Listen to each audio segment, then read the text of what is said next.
dans les années 70 ou 80, s'acheter un appartement 80 mètres carrés, tu vois, c'était pour elle l'équivalent de 5 ans de salaire, tu vois. La dernière fois, je sais pas si l'info, mais pareil, j'ai des chiffres un peu vagues, tu vois. Alors, on vérifiera en description, on mettra les bons chiffres. Le podcast à peu près. C'est à peu près comme ça.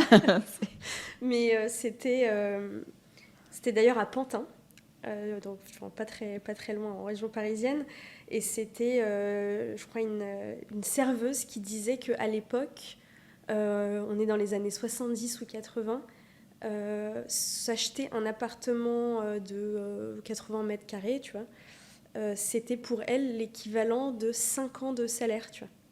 Ce qui paraît ridicule, tu vois, par rapport à aujourd'hui où tu t'endettes sur des années et des années et on n'est plus du tout sur... Enfin, on n'est plus sur les mêmes ordres de grandeur. Mais cet exemple-là m'avait vraiment frappée, tu vois. Je me suis dit 5 ans, mais ça paraît... Oui, après, j'imagine, est-ce que si c'est 5 ans de salaire ou si c'est 5 ans d'emprunt? Parce que dans tous les cas, tu vois, tu mets jamais tout ton salaire, enfin, tu as d'autres dépenses. Mais en revanche, sûr, mais oui, ça reste, oui, parce que même si tu t'endettes à 30%, ça reste pas sur 25 ans, ce qui est le cas aujourd'hui, avec un apport et avec.